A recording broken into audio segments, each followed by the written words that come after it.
my goodness, folks, what an absolutely incredible match at Stamford Bridge. Brighton just pulled off one of those sensational comebacks that leaves you speechless. After watching Chelsea take the lead with Enzo Fernandez's opening goal, it sort of felt like maybe, just maybe, Chelsea was about to turn a new leaf. But Brighton, they had different plans. Trevoh Chalobah's red card, that was the massive turning point. That moment right there shifted the entire game. With Chelsea suddenly down to 10 men, Brighton saw their chance. And man, did they seize it. Danny Welbeck came off the bench like a man on a mission, scoring the equalizer that started Brighton's resurgence. It was like watching art unfold before your eyes, the way they turned the game around. The tactical brilliance from Brighton's Fabien Hürzeler was on full display as they just kept coming at Chelsea with relentless precision. Maxim De Cuyper's game clinch goal was brilliant and put the cherry on top of a hard-fought victory.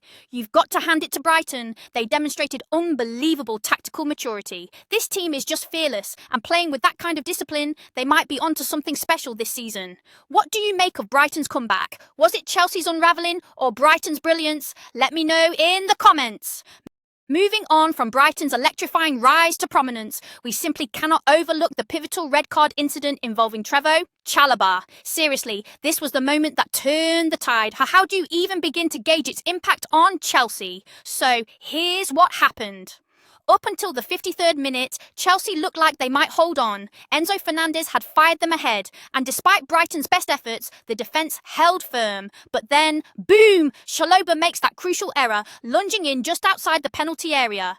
It was a split-second decision, but my goodness, it was costly. Was it reckless? Maybe. Some fans felt it was harsh, others disagreed, but in the end, the ref brandishes red and Chelsea's house of cards began to collapse. Forced down to 10 men and scrambling to readjust, Chelsea's formation crumbled. No surprise there, really. The tactical shift after the card was immediate. Chelsea couldn't cope, struggling to maintain their earlier composure or control. Brighton realised the opportunity, like sharks sensing blood in the water, and ramped up their intensity, pressing harder and striking with precision.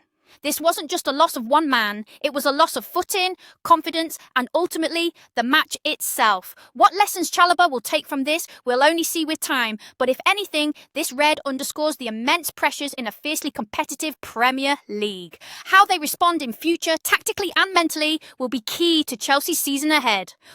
Alright, let's shift gears to Vincenzo Maresca, whose role in this entire situation can't go without mention. You watch a match, and sometimes you can't help but wonder, was the game plan right from the get-go?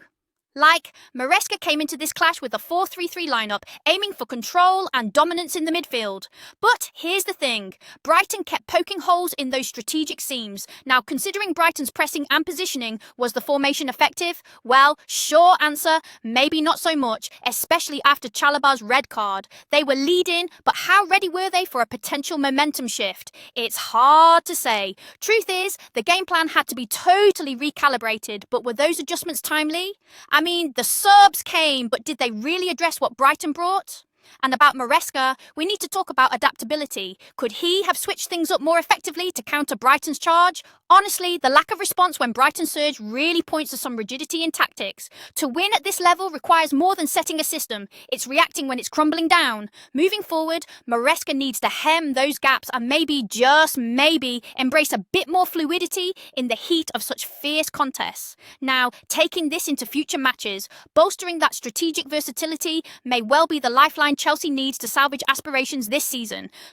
So, with Maresca's challenges laid bare, it's vital to spotlight a beacon amid Chelsea's turbulent display, Enzo Fernandez. He absolutely stood out as a glimmer of hope, right? You see, when Fernandez scored that opening goal in the 24th minute, it was like he was saying, hey, don't count us out just yet. Let's break it down. His positional awareness was just incredible. He found the perfect pocket of space, capitalising on a quick transition to slot the ball home. And, let's face it, his cool composure in front of goal was exactly what Chelsea needed in that instant. Man, his 84% pass success rate also deserves a nod, illustrating his knack for maintaining possession under intense pressure. Despite the chaos that followed Chalobah's red card, Fernandez was like a pillar of resilience, supporting both offensive plays and defensive holds. He tirelessly moved across the pitch, showcasing a relentless work rate that was, frankly, above and beyond given the circumstances Chelsea found themselves in.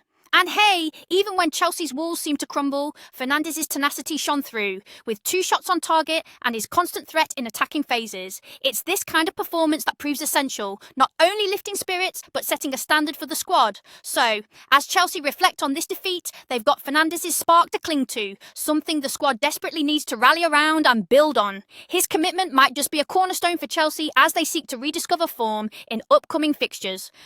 Now, let's shift our gaze to Brighton and talk about Danny Welbeck. Man, his introduction turned out to be an absolute masterstroke. Right as Chelsea were grappling with Chalobah's red card and struggling to find balance, Brighton deployed Welbeck at the 68th minute, and boom, the dynamic shifted radically.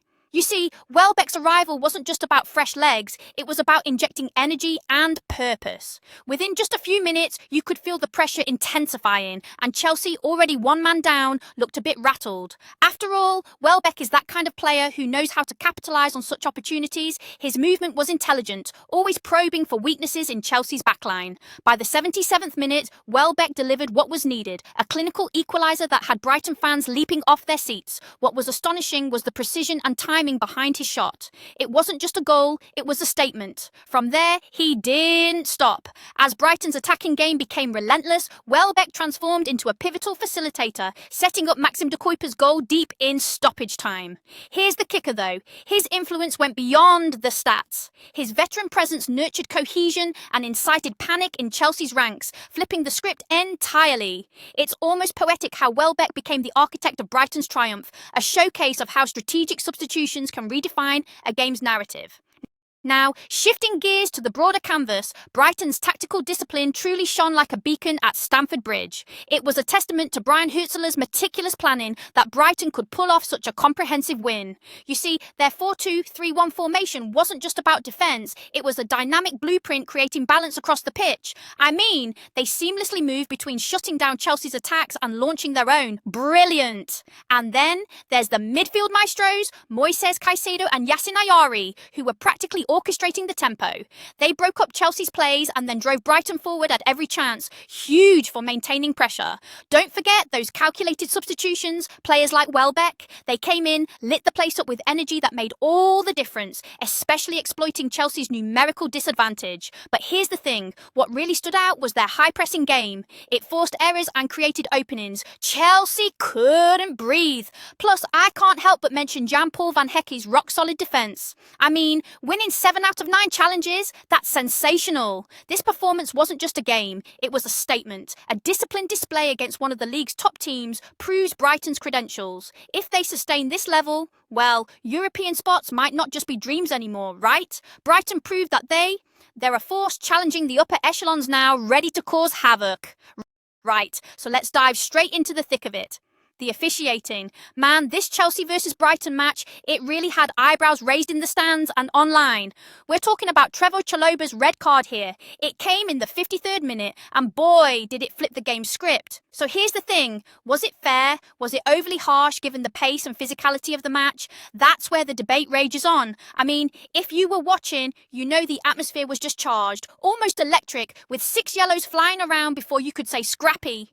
And the referee, well, they had their work cut out for them, managing the energy and ensuring the game flowed without detonating into chaos. But there's always going to be a discussion, isn't there? Especially when social media and fan forums ignite with contrasting views. Considering Chelsea's defensive woes after the red, it's clear they could never really regroup. Brighton pounced, capitalising on that extra space, which, let's be honest, was a smart move. But it makes you wonder, doesn't it? Are the standards of officiating consistent enough across the board in the Premier League? Referees have split-second decisions to make that intensely influence game outcomes. And so we get broader questions about improvements and maybe even reforms we're screaming for, you know?